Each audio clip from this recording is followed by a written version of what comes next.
Okay, so welcome to the first lesson for the 3M course, the grade 11 mixed. So you'll find that a good chunk of the first half of the course is going to be spent on quadratics. And depending on what quadratics you saw last year in grade 10, some of it will be review, some of it will not be. But before we really get too far into that, we need to introduce the whole idea of what a function is. So before we can do that, though, we have to start with what a relation is. So we've worked with relations many times before. You just necessarily didn't necessarily call them relations, right? So a relation is anything that describes how two variables, two quantities are related to each other.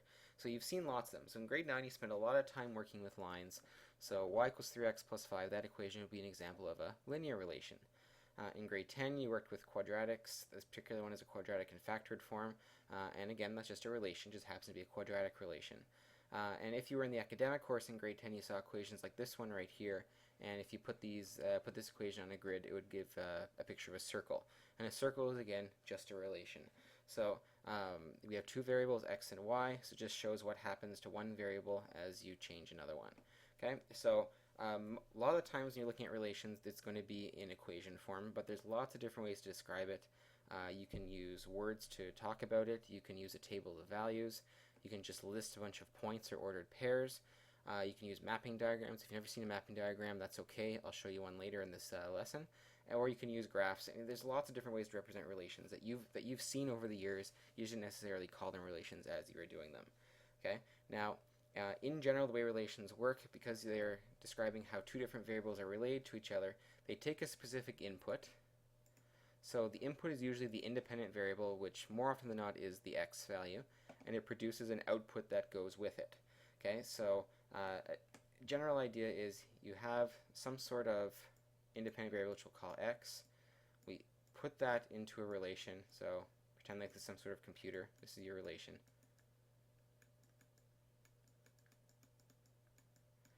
Okay, so the x value goes into here.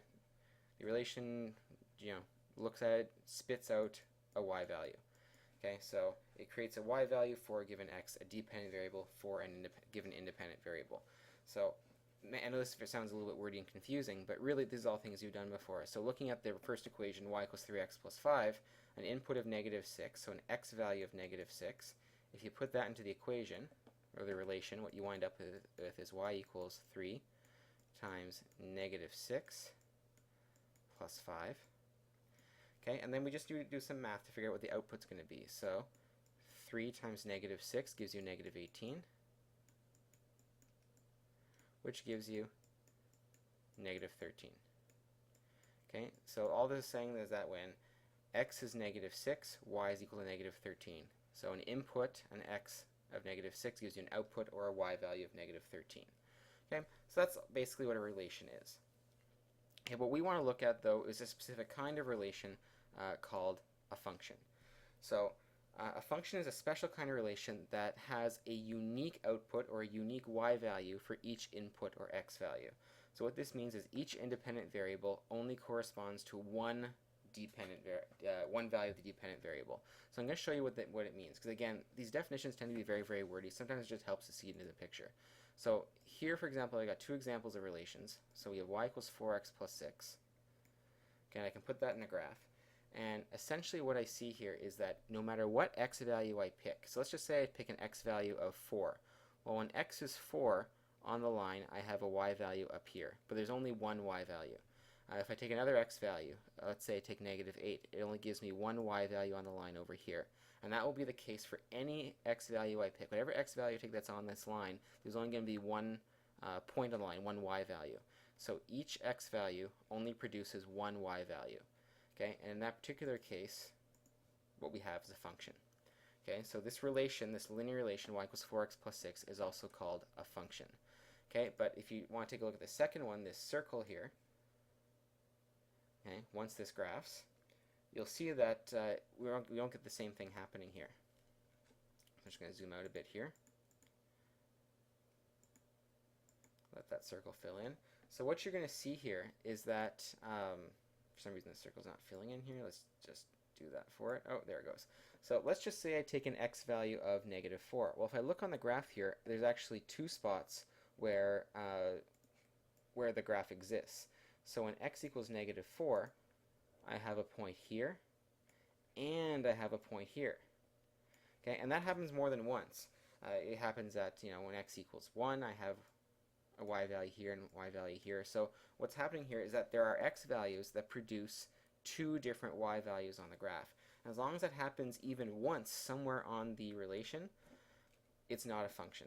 Okay, so in this case we have some x values that produce multiple y values. This is not a function. However, we still call it a relation. Okay, so anything you see will be called a relation, but only certain relations are going to be functions. And again, what you're looking for is for every x value to only produce one y value. So that is the case here with this line, not the case here with this circle, because there are x values that produce multiple y values on the graph. Okay, so in general, to try and find out if a relation is a function, the best way, the easiest way is if you have a graph, we can do what we call the vertical line test. So what it says here is if a vertical line drawn anywhere on the graph of the relation intersects the graph at more than one point, the relation is not a function, because that would mean a single x value has more than one y value. So let's just take a look at the graphs back here as an example. So let's just say I take a vertical line. I'll just draw one here. Okay, I'm going to move this line from left to right across the graph. So everywhere this vertical line moves from left to right, you see I'm only ever touching the line or the graph once. Okay, so this will be a function everywhere. This will be a function because it only touches the line once. However, if for the circle here, I'm moving along and all of a sudden, oh, there's a spot where my vertical line touches the graph more than once. That means you have an x value that produces two y values. That happens everywhere along here. So here this fails the vertical line test because this vertical line crosses the graph more than once. This one's not a function. So you have a picture. It's a really, really quick way to figure out if it's a function or not. Okay, the other thing you can do is do what we call the equation test, where we solve for y. Okay, this particular one can be a little bit trickier because it involves doing some calculations. But what you essentially can do is, if given an equation, you can take an x value, put it into the equation, and solve for y. And once you solve for y, if you wind up with more than one y value as a possible answer, well, it'll tell you that you have an x giving you multiple y values, so it's not a function. Okay, but if you have the graph, it's definitely the easiest way to see if it's a function or not, just by looking at vertical line test. And usually what you wind up doing is you just use your ruler and move it across the page. If the ruler touches the graph more than once at any one point, it's not a function. Okay, so let's take a look at some examples here and just see if you think they represent functions or not. So what I would suggest doing on your page is taking out a ruler. Okay, I don't have a ruler, so I'm just going to draw a vertical line here.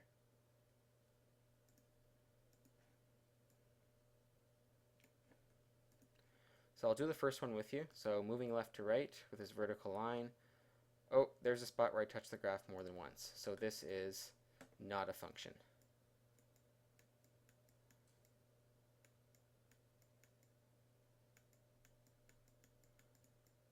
Okay, so I'd like you to try to do the other ones on your own. So take a minute and do that with a partner or on your own, and push play and ready to go through the answers together. Okay, so what I've done is I put a check mark next to everything that is a function, and I put an X next to everything that was not a function. So if you look at in the case of 2 and 5, they pass the vertical line test. When you move the vertical line across, we only ever touch the graph once at any point. Okay, but in the cases of 3 and 4, here we touch the graph more than once, and here we touch the graph more than once.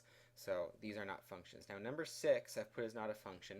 I mentioned mapping diagrams back on the first slide, and some of you may have never seen them before. But all this is saying it's a different way of representing the different points on in a relation. So we have x values and y values here, so your input and your output. So what this is basically saying that when x equals 2, because the arrow is going to -1, when x equals 2, y equals -1. When x equals 4, y equals -5, and so on and so forth.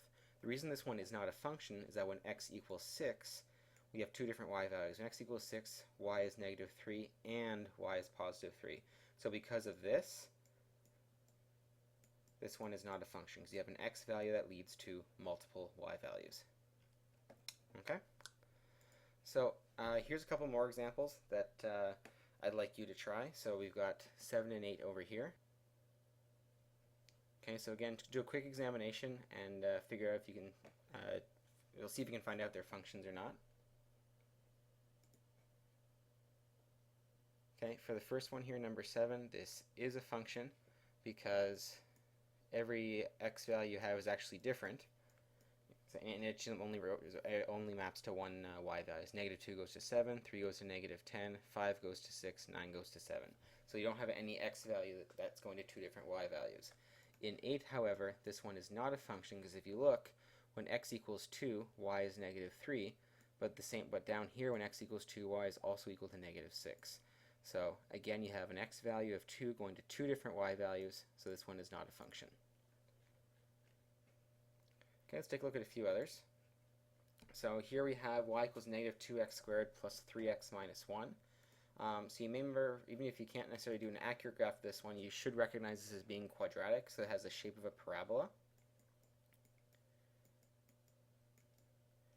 Okay, and parabolas, if you take a look at their general shape, so this is the graph of -2x squared plus 3x minus 1 right here, you'll see that parabola will pass the vertical line test. Okay, everywhere that vertical line moves across, it's only going to touch that parabola once. So this one is a function. Okay, number 12, 5x plus 2y minus 7 equals 0. If you think back all the way to grade 9, this is the equation of a line in standard form. And again, if you don't remember necessarily how to graph it perfectly, you should recognize that a line, such as this one right here, is going to be a function, because again, it will pass that vertical line test. So this one is a function. Okay, number 13, 3x plus y squared equals 4. I don't expect you to know what this graph looks like just from the equation. You haven't done too much. There's actually a sideways parabola, so I've given you a picture of it right over here. Okay, and you can see from the picture here that if you try to do a vertical line test on this guy, well, it will fail it miserably. So moving over here, oh, there's a spot. You touch the graph more than once, so when x equals -6, for example, you have two different y values. So this guy is not a function. Okay, now in general, as a nice little hint, if you're looking at equations, so just like that last one that had a y squared in it, we saw it wasn't a function. If you go back to the very first slide here, or not the first slide, the second slide here, when we had a circle, this has a y squared in it, and this has a y squared in it, and you'll saw that that wasn't a function either. Okay, so in general, if there's a y squared in the equation, it's not a function. Okay, and the reason for that being, if you take a look for the example, and this will be of particular interest if you're interested in doing 3U next semester, you're going to do things like this. Let's just say we take the equation y squared equals x. Okay, so let's just pick an x value. Let's say we let an x value be equal to, I don't know, 9. So we put an input of 9 into the function. That means we have y squared equals 9. Well, how would we solve for y here? Well, we have to undo a square, which means taking the square root of both sides. And the square root of 9, well, there's actually two solutions to this, because not necessarily the square root of 9, because we're going to have the plus or minus the square root of 9. Reason being that if you're looking at the equation here, well, 3 squared is equal to 9, but -3 all squared is also equal to 9. So there's two possible answers here. So what actually winds up happening here is that for this equation, we put x equals 9 in the equation, we wind up with two possible answers for y. So when x equals 9, y is two possible answers, so we have an x that leads to two different y values. Okay, so that's a reason why if you see y squared in the equation is not a function. It's just a relation. And again, if you're looking to go into 3U this next semester, or at some point after you finish this course, things like that will be happening a lot. Okay, so let's move on to something else here, and the whole concept of domain and range. So we've seen what a relation and a function is. Now, a domain is just simply a list of the set of all the possible values of x, or the independent variable inside the equation, or relation, or function, whatever you want to call it. Okay, and the range is similar, except it's going to be the set of all the values of the dependent variable, or y. Okay, and really what this is, you're just describing all the possible x and y values that can exist inside a relation or function.